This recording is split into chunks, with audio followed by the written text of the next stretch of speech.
দেশের শিক্ষা খাতে বড় ধরনের পরিবর্তনের আভাস দিয়েছেন শিক্ষা উপদেষ্টা প্রফেসর ডক্টর চৌধুরী রফিকুল আবরার। সম্প্রতি গণমাধ্যমে দেওয়া এক মন্তব্যে তিনি স্পষ্ট করে বলেন যে শিক্ষা নিয়ে কোনোভাবেই বাণিজ্য করা যাবে না।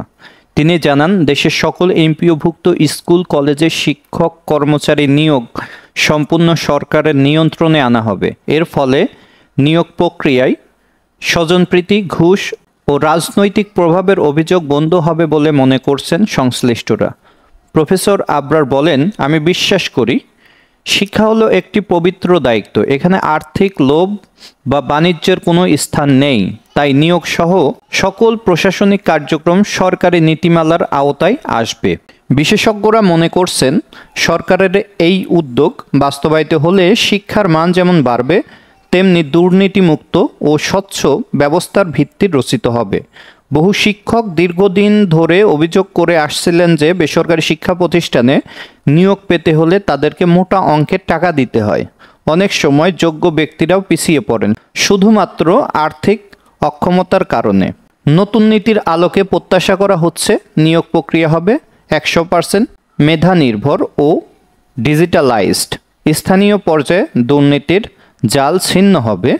শিক্ষক সমাজ ফিরে পাবেন তাদের যোগ্যতার প্রাপ্য সম্মান।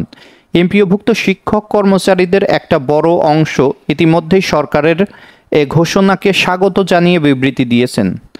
তাদের দাবি, নিয়োগে স্বচ্ছতা থাকলে শিক্ষকতার পেশায় আগ্রহ যেমন বাড়বে, তেমনি শিক্ষার গুণগত মানও নিশ্চিত হবে। সরকারের পক্ষ থেকেও জানানো হয়েছে, নিয়োগ ব্যবস্থার রূপরেখা তৈরির কাজ চলমান এবং খুব শীঘ্রই একটি গ্যাজেট আকারে নীতিমালা জারি করা হতে পারে। তবে সংশ্লিষ্টরা বলছেন, কেবলমাত্র ঘোষণাই নয়, এই উদ্যোগ বাস্তবায়নে দরকার রাজনৈতিক সদিচ্ছা, প্রযুক্তিগত সহায়তা এবং স্থানীয় প্রশাসনের সক্রিয় অংশগ্রহণ।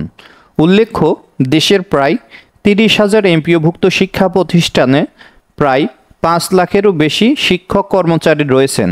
এই সিদ্ধান্ত বাস্তবায়িত হলে সরাসরি উপকৃত হবেন দেশের লক্ষ লক্ষ শিক্ষার্থী ও অভিভাবক।